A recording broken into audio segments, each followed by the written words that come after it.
ॐ श्रीगणेशाय नमः।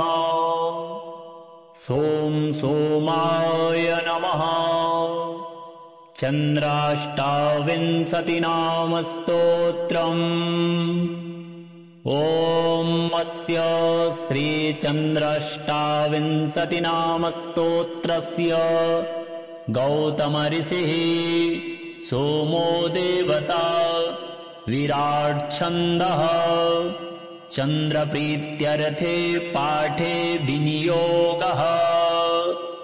ॐ चन्द्रस्य शृणुनामानि सुबधानि महीपते यानि श्रुत्वा नरो दुःखान् मुच्यते नात्र संशयः। सुधाकरश्च सोमश्च ग्लौरब्जः कुमुदप्रियः लोकप्रियः शुभ्रभानुश्चन्द्रमा रोहिणीपतिः। शशिहिमकरो राजा द्विजराजो निशाकरः आत्रेय इन्दुः शीतांशु रोषधीशः कलानिधिः। जैवात्रिको रमाभ्राता क्षीरोदार्णवसम्भवः। नक्षत्रनायकः शम्भुर्शिरश्चूर्णामणिर्विभो तापहर्ता नभो दीपो नामान्येतानि यः पठेत् प्रत्यहं भक्तिसंयुक्तस्तस्य पीडा विनश्यति। तद्दिने च पठेद्यस्तो लभेत् सर्वं समीहितम्। ग्रहादीनां च सर्वेषां भवेच्चन्द्रबलं सदा। ॐ अस्य श्रीचन्द्राष्टाविंशतिनाम स्तोत्रस्य गौतमऋषिः सोमो देवता विराट् छन्दः चन्द्रप्रीत्यर्थे पाठे विनियोगः। ॐ चन्द्रस्य शृणुनामानि सुबधानि महीपते यानि श्रुत्वा नरो दुःखान् मुच्यते नात्र संशयः। सुधाकरश्च सोमश्च ग्लौरब्जः कुमुदप्रियः लोकप्रियः शुभ्रभानुश्चन्द्रमा रोहिणीपतिः। शशिहिमकरो राजा द्विजराजो निशाकरः आत्रेय इन्दुः शीतांशु रोषधीशः कलानिधिः।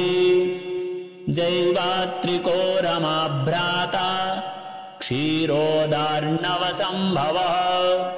नक्षत्रनायकः शम्भुर्शिरश्चूर्णामणिर्विभो तापहर्ता नभो दीपो नामान्येतानि यः पठेत् प्रत्यहं भक्तिसंयुक्तस्तस्य पीडा विनश्यति। तद्दिने च पठेद्यस्तो लभेत् सर्वं समीहितम्। ग्रहादीनां च सर्वेषां भवेच्चन्द्रबलं सदा।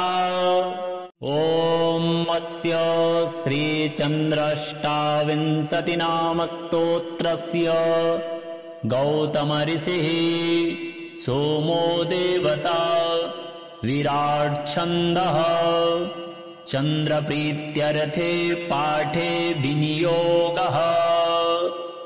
ॐ चन्द्रस्य शृणुनामानि सुबधानि महीपते यानि श्रुत्वा नरो दुःखान् मुच्यते नात्र संशयः। सुधाकरश्च सोमश्च ग्लौरब्जः कुमुदप्रियः लोकप्रियः शुभ्रभानुश्चन्द्रमा रोहिणीपतिः। शशिहिमकरो राजा द्विजराजो निशाकरः आत्रेय इन्दुः शीतांशु रोषधीशः कलानिधिः। जैवात्रिको रमाभ्राता क्षीरोदार्णवसम्भवः नक्षत्रनायकः शम्भोः शिरश्चूडामणिर्विभो तापहर्ता नभो दीपो नामान्येतानि यः पठेत् प्रत्यहं भक्तिसंयुक्तस्तस्य पीडा विनश्यति तद्दिने च पठेद्यस्तो लभेत् सर्वं समीहितम् ग्रहादीनां च सर्वेषां भवेच्चन्द्रबलं सदा ॐ अस्य श्रीचन्द्राष्टाविंशतिनामस्तोत्रस्य गौतमऋषिः सोमो देवता विराट्छन्दः चन्द्रप्रीत्यर्थे पाठे विनियोगः ॐ चन्द्रस्य शृणुनामानि सुबधानि महीपते यानि श्रुत्वा नरो दुःखान् मुच्यते नात्र संशयः सुधाकरश्च सोमश्च ग्लौरब्जः कुमुदप्रियः लोकप्रियः शुभ्रभानुश्चन्द्रमा रोहिणीपतिः शशिहिमकरो राजा द्विजराजो निशाकरः आत्रेय इन्दुः शीतांशु रोषधीशः कलानिधिः जैवात्रिको रमाभ्राता क्षीरोदार्णवसम्भवः नक्षत्रनायकः शम्भोः शिरश्चूडामणिर्विभो तापहर्ता नभो दीपो नामान्येतानि यः पठेत् प्रत्यहं भक्तिसंयुक्तस्तस्य पीडा विनश्यति तद्दिने च पठेद्यस्तो लभेत् सर्वं समीहितम् ग्रहादीनां च सर्वेषां भवेच्चन्द्रबलं सदा ॐ अस्य श्रीचन्द्राष्टाविंशतिनामस्तोत्रस्य गौतमऋषिः सोमो देवता विराट्छन्दः चन्द्रप्रीत्यर्थे पाठे विनियोगः ॐ चन्द्रस्य शृणुनामानि सुबधानि महीपते यानि श्रुत्वा नरो दुःखान् मुच्यते नात्र संशयः सुधाकरश्च सोमश्च ग्लौरब्जः कुमुदप्रियः लोकप्रियः शुभ्रभानुश्चन्द्रमा रोहिणीपतिः शशिहिमकरो राजा द्विजराजो निशाकरः आत्रेय इन्दुः शीतांशु रोषधीशः कलानिधिः जैवात्रिको रमाभ्राता क्षीरोदार्णवसम्भवः नक्षत्रनायकः शम्भोः शिरश्चूडामणिर्विभो तापहर्ता नभो दीपो नामान्येतानि यः पठेत् प्रत्यहं भक्तिसंयुक्तस्तस्य पीडा विनश्यति तद्दिने च पठेद्यस्तो लभेत् सर्वं समीहितम् ग्रहादीनां च सर्वेषां भवेच्चन्द्रबलं सदा ॐ अस्य श्रीचन्द्राष्टाविंशतिनामस्तोत्रस्य गौतमऋषिः सोमो देवता विराट्छन्दः चन्द्रप्रीत्यर्थे पाठे विनियोगः ॐ चन्द्रस्य शृणुनामानि सुबधानि महीपते यानि श्रुत्वा नरो दुःखान् मुच्यते नात्र संशयः सुधाकरश्च सोमश्च ग्लौरब्जः कुमुदप्रियः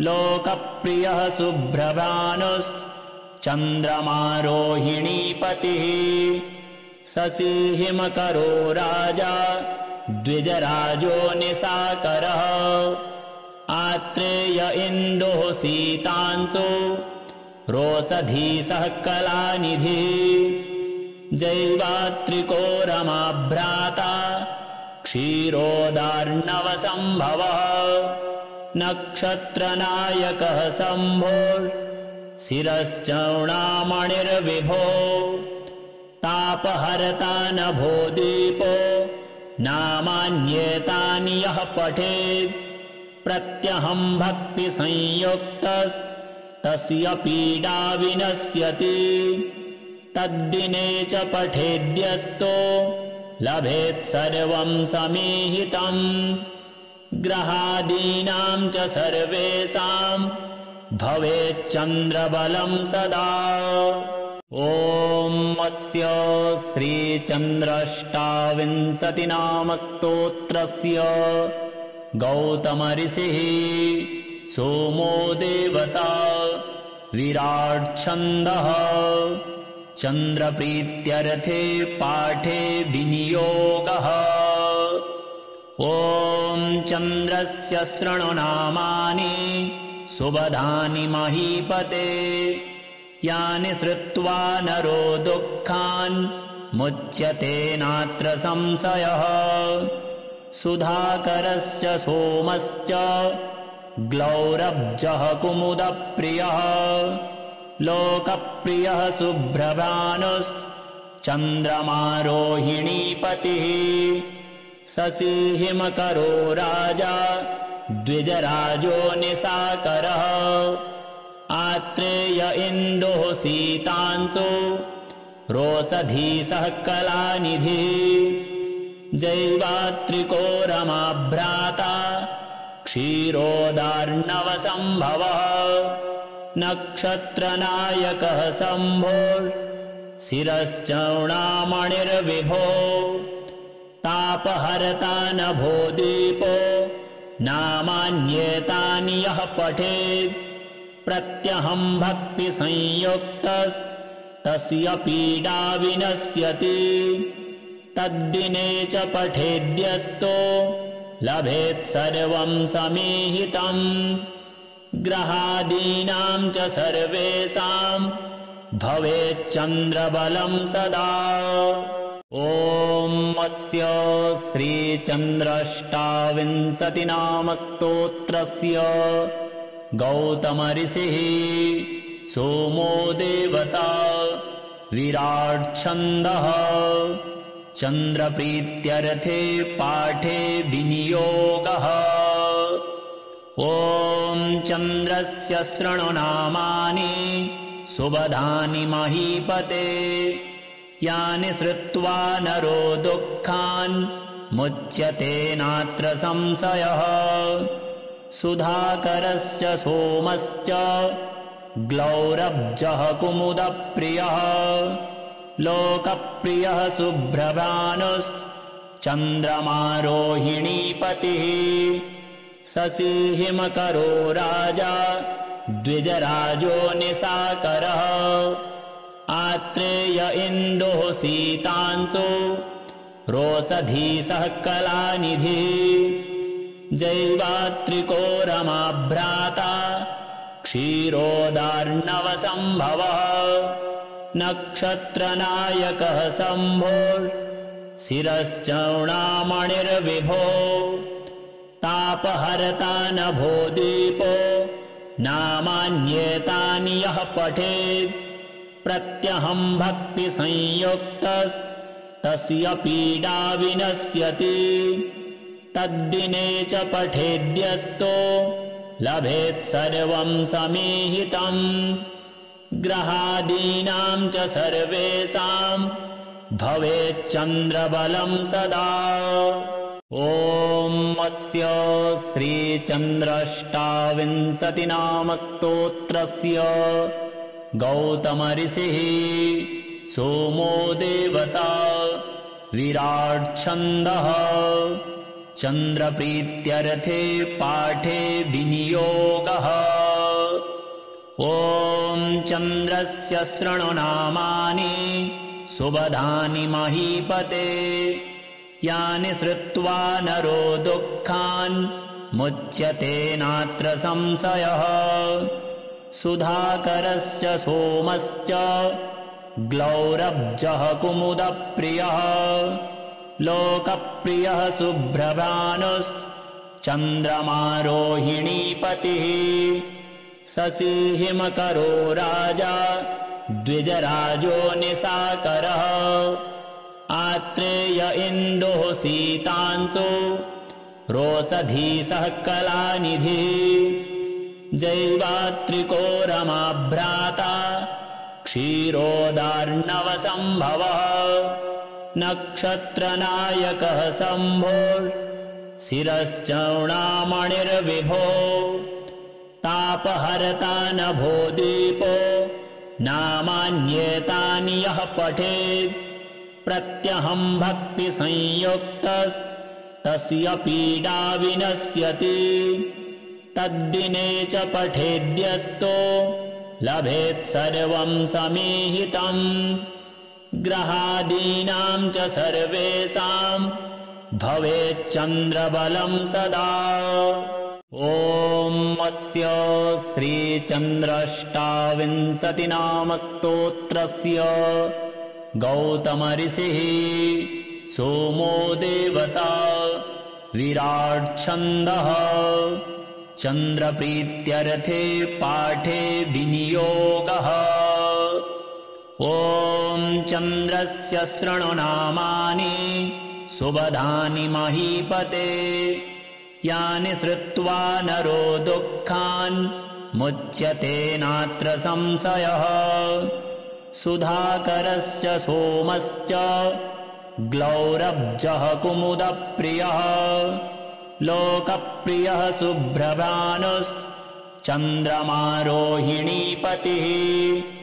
शशिहिमकरो राजा द्विजराजो निशाकरः आत्रेय इन्दुः शीतांशु रोषधीशः कलानिधिः। जैवात्रिको रमाभ्राता क्षीरोदार्णवसम्भवः नक्षत्रनायकः शम्भोः शिरश्चूर्णामणिर्विभो। तापहर्ता नभो दीपो नामान्येतानि यः पठेत् प्रत्यहं भक्तिसंयुक्तस्तस्य पीडा विनश्यति। तद्दिने च पठेद्यस्तो लभेत् सर्वं समीहितम् ग्रहादीनां च सर्वेषां भवेच्चन्द्रबलं सदा। ॐ अस्य श्रीचन्द्राष्टाविंशतिनामस्तोत्रस्य गौतमऋषिः सोमो देवता विराट् छन्दः चन्द्रप्रीत्यर्थे पाठे विनियोगः। ॐ चन्द्रस्य शृणुनामानि सुबधानि महीपते यानि श्रुत्वा नरो दुःखान् मुच्यते नात्र संशयः। सुधाकरश्च सोमश्च ग्लौरब्जः कुमुदप्रियः लोकप्रियः शुभ्रभानुश्चन्द्रमा रोहिणीपतिः। शशिहिमकरो राजा द्विजराजो निशाकरः आत्रेय इन्दुः शीतांशु रोषधीशः कलानिधिः। जैवात्रिको रमाभ्राता क्षीरोदार्णवसम्भवः नक्षत्रनायकः शम्भोः शिरश्चूर्णामणिर्विभो। तापहर्ता नभो दीपो नामान्येतानि यः पठेत् प्रत्यहं भक्तिसंयुक्तस्तस्य पीडा विनश्यति। तद्दिने च पठेद्यस्तो लभेत् सर्वं समीहितम् ग्रहादीनां च सर्वेषां भवेच्चन्द्रबलं सदा। ॐ अस्य श्रीचन्द्राष्टाविंशतिनामस्तोत्रस्य गौतमऋषिः सोमो देवता विराट् छन्दः चन्द्रप्रीत्यर्थे पाठे विनियोगः। ॐ चन्द्रस्य शृणु नामानि सुबधानि महीपते यानि श्रुत्वा नरो दुःखान् मुच्यते नात्र संशयः।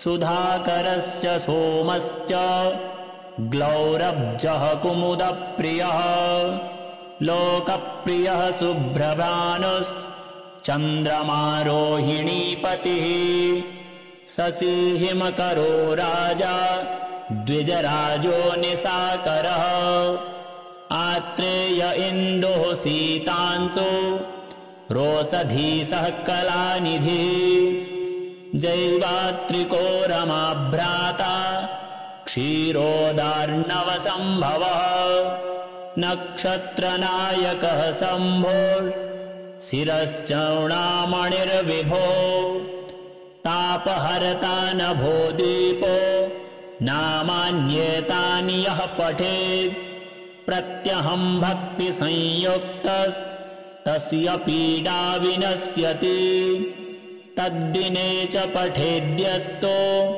लभेत् सर्वं समीहितम् ग्रहादीनां च सर्वेषां भवेच्चन्द्रबलं सदा। ॐ अस्य श्रीचन्द्राष्टाविंशतिनामस्तोत्रस्य गौतमऋषिः सोमो देवता विराट् छन्दः चन्द्रप्रीत्यर्थे पाठे विनियोगः। ॐ चन्द्रस्य शृणु नामानि सुबधानि महीपते यानि श्रुत्वा नरो दुःखान् मुच्यते नात्र संशयः। सुधाकरश्च सोमश्च ग्लौरब्जः कुमुदप्रियः लोकप्रियः शुभ्रभानुश्चन्द्रमा रोहिणीपतिः शशिहिमकरो राजा द्विजराजो निशाकरः आत्रेय इन्दुः शीतांशु रोषधीशः कलानिधिः जैवात्रिको रमाभ्राता क्षीरोदार्णवसम्भवः नक्षत्रनायकः शम्भोः शिरश्चूर्णामणिर्विभो तापहर्ता नभो दीपो नामान्येतानि यः पठेत् प्रत्यहं भक्तिसंयुक्तस्तस्य पीडा विनश्यति तद्दिने च पठेद्यस्तो लभेत् सर्वं समीहितम् ग्रहादीनां च सर्वेषां भवेच्चन्द्रबलं सदा। ॐ अस्य श्रीचन्द्राष्टाविंशतिनामस्तोत्रस्य गौतमऋषिः सोमो देवता विराट् छन्दः चन्द्रप्रीत्यर्थे पाठे विनियोगः।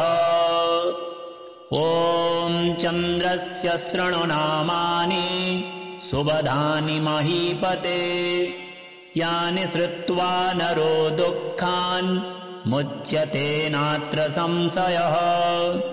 सुधाकरश्च सोमश्च ग्लौरब्जः कुमुदप्रियः लोकप्रियः शुभ्रभानुश्चन्द्रमा रोहिणीपतिः शशिहिमकरो राजा द्विजराजो निशाकरः आत्रेय इन्दुः शीतांशु रोषधीशः कलानिधिः जैवात्रिको रमाभ्राता क्षीरोदार्णवसम्भवः नक्षत्रनायकः शम्भो शिरश्चूर्णामणिर्विभो तापहर्ता नभो दीपो नामान्येतानि यः पठेत् प्रत्यहं भक्तिसंयुक्तस्तस्य पीडा विनश्यति तद्दिने च पठेद्यस्तो लभेत् सर्वं समीहितम् ग्रहादीनां च सर्वेषां भवेच्चन्द्रबलं सदा। ॐ अस्य श्रीचन्द्राष्टाविंशतिनामस्तोत्रस्य गौतमऋषिः सोमो देवता विराट् छन्दः चन्द्रप्रीत्यर्थे पाठे विनियोगः। ॐ चन्द्रस्य शृणु नामानि सुबधानि महीपते यानि श्रुत्वा नरो दुःखान् मुच्यते नात्र संशयः। सुधाकरश्च सोमश्च ग्लौरब्जः कुमुदप्रियः लोकप्रियः शुभ्रभानुश्चन्द्रमा रोहिणीपतिः शशिहिमकरो राजा द्विजराजो निशाकरः आत्रेय इन्दुः शीतांशु रोषधीशः कलानिधिः जैवात्रिको रमाभ्राता क्षीरोदार्णवसम्भवः नक्षत्रनायकः शम्भो शिरश्चूर्णामणिर्विभो तापहर्ता नभो दीपो नामान्येतानि यः पठेत् प्रत्यहं भक्तिसंयुक्तस्तस्य पीडा विनश्यति तद्दिने च पठेद्यस्तो लभेत् सर्वं समीहितम् ग्रहादीनां च सर्वेषां भवेच्चन्द्रबलं सदा। ॐ अस्य श्रीचन्द्राष्टाविंशतिनामस्तोत्रस्य गौतमऋषिः सोमो देवता विराट् छन्दः चन्द्रप्रीत्यर्थे पाठे विनियोगः। ॐ चन्द्रस्य शृणु नामानि सुबधानि महीपते यानि श्रुत्वा नरो दुःखान् मुच्यते नात्र संशयः। सुधाकरश्च सोमश्च ग्लौरब्जः कुमुदप्रियः लोकप्रियः शुभ्रभानुश्चन्द्रमा रोहिणीपतिः शशिहिमकरो राजा द्विजराजो निशाकरः आत्रेय इन्दुः शीतांशु रोषधीशः कलानिधिः जैवात्रिको रमाभ्राता क्षीरोदार्णवसम्भवः नक्षत्रनायकः शम्भो शिरश्चूर्णामणिर्विभो तापहर्ता नभो दीपो नामान्येतानि यः पठेत् प्रत्यहं भक्तिसंयुक्तस्तस्य पीडा विनश्यति तद्दिने च पठेद्यस्तो लभेत् सर्वं समीहितम् ग्रहादीनां च सर्वेषां भवेच्चन्द्रबलं सदा। ॐ अस्य श्रीचन्द्राष्टाविंशतिनामस्तोत्रस्य गौतमऋषिः सोमो देवता विराट् छन्दः चन्द्रप्रीत्यर्थे पाठे विनियोगः। ॐ चन्द्रस्य शृणु नामानि सुबधानि महीपते यानि श्रुत्वा नरो दुःखान् मुच्यते नात्र संशयः। सुधाकरश्च सोमश्च ग्लौरब्जः कुमुदप्रियः लोकप्रियः शुभ्रभानुश्चन्द्रमा चन्द्रमारोहिणीपतिः शशिहिमकरो राजा द्विजराजो निशाकरः आत्रेय इन्दुः शीतांशु रोषधीशः कलानिधिः जैवात्रिको रमाभ्राता क्षीरोदार्णवसम्भवः